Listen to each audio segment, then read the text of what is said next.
Hi guys, happy 4th of July weekend. I had said that I was going to do a video this weekend with my updated nail routine, so I'm going to do that now. I don't have a stitch of makeup on because I'm about to go to the gym. And if you hear any noises, it is the puppy. And there she is, the lazy puppy hanging out, right? Alright, so she might cry a little bit because she's spoiled. Okay, so when I first took off my acrylic nails, which was in October, on Halloween, actually I took them off. When I first took off my acrylic nails, there were dents in my nails. They were weak, they were thin, and they were short. They were only to about here-ish. They were very, very short. And one of them actually had a tear in it. I was able to, through a lot of research, find a lot of products to help. But yeah, so this is my more than 6 months now, but this is my halfway kind of check-in on everything. First thing I did when I knew I was going to take off my acrylic nails was I started taking biotin. Biotin is the active ingredient in all those skin, hair, and nails vitamins. This one's from Origins. I think it was $1.94 for 100 tablets at Target. And it says right here, helps maintain skin, hair, and health. This is 1,000 milligrams, which is 333% of your daily value, so it's quite enough. A lot of people say use 3,000 milligrams and up.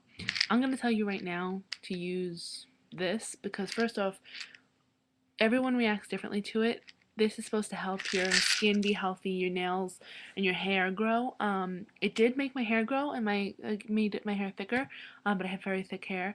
It did make my hair grow thicker, but it also made kind of like other hair that you don't want, like leg hair or even, like eyebrows and facial stuff grow really quickly. Like you shave and an hour later you need to shave again, kind of a thing.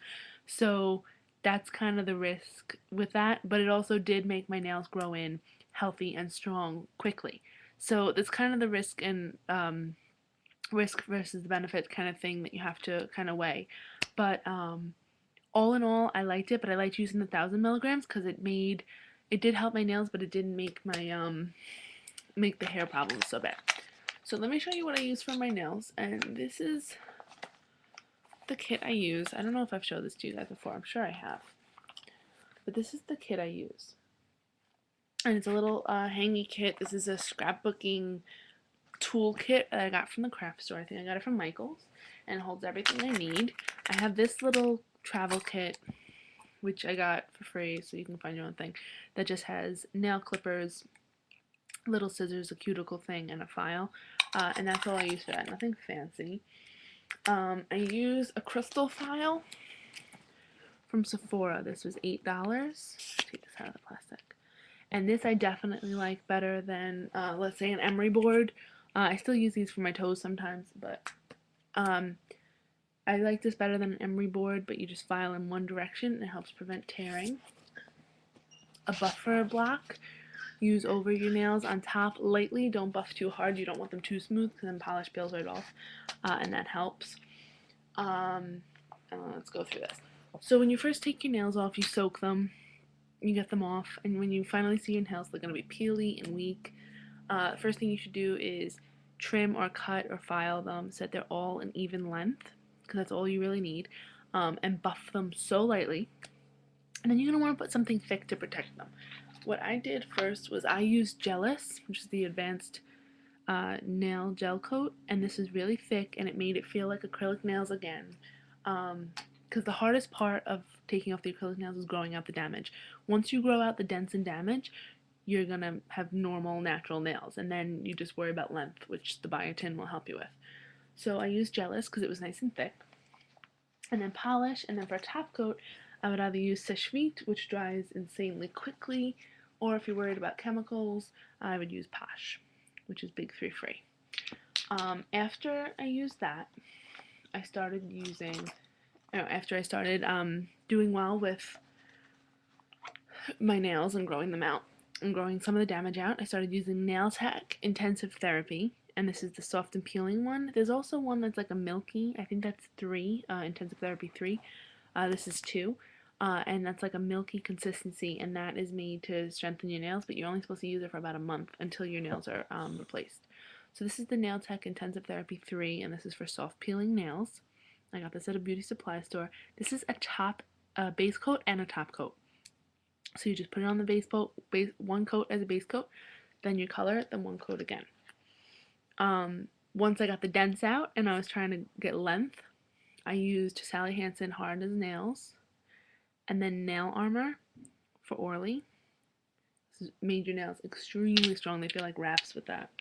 And then I would just use a normal top coat. For growth, I used Anti-Bite and Nail Growth from Simple Colors. This is only like $3.99, I think. This would give it a really bad taste, so that if you tried to bite your nails, it would taste very bitter and disgusting, basically. And it also had protein and vitamins to help them grow. So those are all the things I did to make my nails grow. Now that they're at the length that I like them, I cut them quite often, actually. This is my 4th of July manicure. The light's not so great. This is First Mate. The blue is First Mate by China Glaze. The red is Zoya Delilah, which is like a red glitter. You can't see the glitter. And the white is one of the nail art pens. Now that my nails are at a good length and all the damage is gone, it took about 3 or 4 months for all the damage to finally get to the edge so I can cut them off. I use the Nail Tech Intensive base coat and then as a top coat. When I really want to speed up drying, I use the Sally Hansen Insta Dry, which is an anti-chip top coat. You put it on 2 minutes after your polish dries. Give your polish like 2 minutes and then put this on. It's a thick, thick coat that resembles acrylics. I bet that if I would have used this in the beginning, it would have helped me a lot because it's very thick. It's a very protective layer. And when I'm really in a rush, I can use Out the Door. You can put it right over wet polish, and it dries it in seconds. Some other helpful things to have on hand when you are growing out nails is nail glue. These I got from my nail salon, but whenever you have little cracks and tears in your nails, you want to make sure those are protected. So you put gel coats, something like the Nail Armor or something like Gel-Lyss, over the crack. But what I had to do once the crack was going halfway through the nail was put glue over it, and then a piece of a tea bag, which sounds silly, but it kind of became like a wrap and it reinforced it. And I put the tea bag over it and glue until it grew out. So those are the things I've been using. I really, really recommend trying out Gel-Lyss if you're and the Nail Tech Intensive 2. Separately, of course. Nail Armor I really like too, but I have an issue with nail polish peeling off.